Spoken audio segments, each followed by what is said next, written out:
Shalom.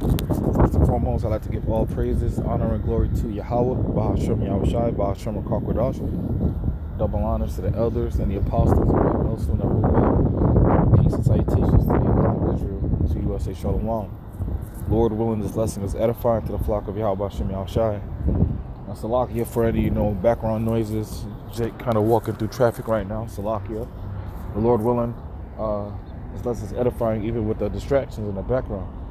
All right, but this lesson is going to go into being patient and, being patient when it comes to vengeance, because vengeance truly belongs to the Lord, man. All right. Of course, he's going to use us, his servants, his men, to reclaim vengeance when that time comes. But we got to put all our hope in the Lord, man. This is Romans 12 and verse 17. Recompense to no man evil for evil. Provide things honest in the sight of all men.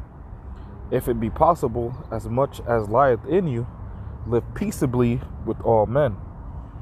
All right. Scripture says, if it be possible. All right. So I'm not saying, or the scripture isn't saying that, somebody hits you in the face, not to, hit them back. All right.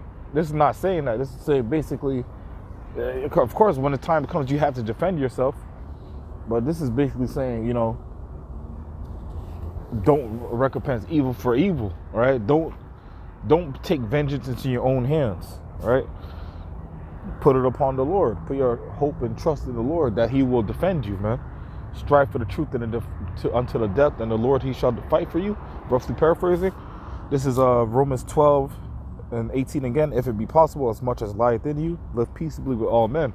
This is why Scripture says, if it be possible, because the Lord knows sometimes it just isn't possible to live peacefully with men, right? Because at their true nature, men are beasts, right? Verse 19, dearly beloved, avenge not yourselves. Yeah, don't take vengeance into your own hands, but rather give place unto wrath, for it is written, vengeance is mine, I will repay, saith the Lord, right? Let me jump over to Romans chapter 8.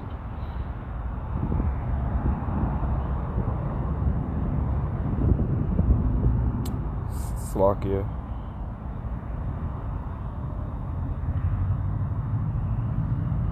Romans 8, starting at verse 5. For they that are after the flesh do mind the things of the flesh, but they that are after the Spirit, the things of the Spirit. For to be carnally minded is death, but to be spiritually minded is life and peace. Right? Most people out these days are carnally minded, right? Instead of putting their trust in the Lord, they put their trust in weapons and carnality, man. They put their trust in weapons, and at the end of the day, the weapons won't deliver you. They put their trust in money, at the end of the day, money won't deliver you. And you did put their trust in women, but at the end of the day, these women won't deliver you, man. You really, all you could do is put your trust in the Lord, right? But to put your trust into carnal things, it ultimately is going to be your downfall. To be carnally minded is death. All right? Verse 7, Romans 8 and 7. Because the carnal mind is enmity against the Most High, for it is not subject to the law of the Most High, neither indeed can be. So then, they that are in the flesh cannot please the Most High. So if you're out here trying to take vengeance into your own hands, you cannot please the Lord, because you're not living spiritually.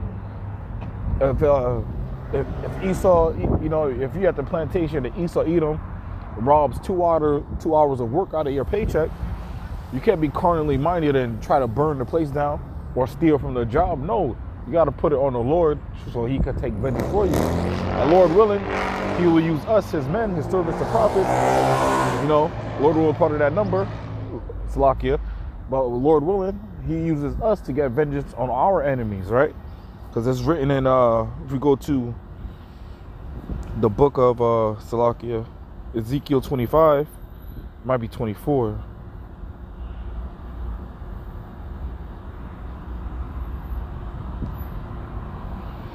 Ezekiel 25 and 14. And I will lay my vengeance upon Edom by the hand of my people Israel. So the Lord is going to use his people to reclaim vengeance, right? Including starting first and foremost with the Yahushai and the angels, but also his elect too. He's going to use his people to reclaim vengeance, man. So we're going to get our lick back, man. The Lord's going to get his lick back too, all right? First and foremost. Continuing on to verse 14, Ezekiel 25:14, and they shall do in Edom according to mine anger and according to my fury, and they shall know my vengeance, saith the Lord Yahweh. All right. So when we get our lick back, we're not going to do it according to our own anger. Our anger is going to be turned up a notch. It's like Esau, Edom, and Pharaoh's heart was hardened. Our hearts are going to be hardened too, but because we're not going to spare. What Scripture says, not only cry aloud and spare not, but in Ezekiel 9, it told the angels, the death angels, not to spare or neither have pity. Our hearts are going to be hardened because we're going to have the vengeance of Yahweh Shem Yahushai. All right. Let me go to the book of Isaiah, chapter 41. I'm going to start at verse 14. Fear not, thou worm Jacob, and ye men of Israel. All right. It's again talking to the northern and southern kingdoms.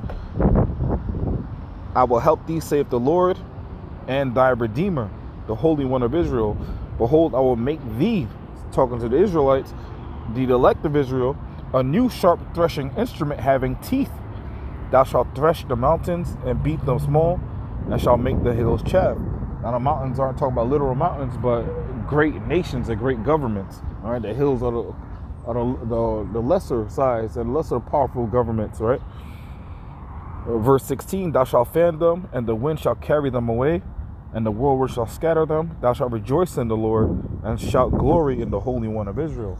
All right, thou meaning you, speaking to a specific group of people, and these people are identified as Jacob and Israel, which are the Israelites according to the scriptures. The Israelites today consists of these so-called blacks, Hispanics, and Native Americans, man. All right. I'm gonna grab this one. I'm gonna close out. Isaiah chapter 40, verse 31. But they that wait upon the Lord shall renew their strength. They shall mount up with wings as eagles. They shall run and not be weary. They shall walk and not faint. All right. And I brought that out because our bodies are going to be turned up to a new level, man. We're going to have spiritual bodies, spiritual powers. All right. We're no longer going to be in this flesh, man. So in our new bodies, we're not going to be able to die. We're not going to get sick. We're not going to be able to get tired. So when the Lord puts that vengeance in our hearts, it's going to be turned up to the max. So we're literally going to be able to do anything, right? So this is why we need the Lord's vengeance and not our own. But we got to be patient and wait for it. But I'm going to wrap it up with that. Lord willing, this lesson was edifying. Again, I want to give all praises, honor, and glory to Yahweh, Bahashem Yahushai, Bahashem Rakagwadash. Double honors to the elders and the apostles, the great millstone that rule well. And peace and salutation to the elect of Israel. Until next time, we'll say Shalom and a Abad Ball.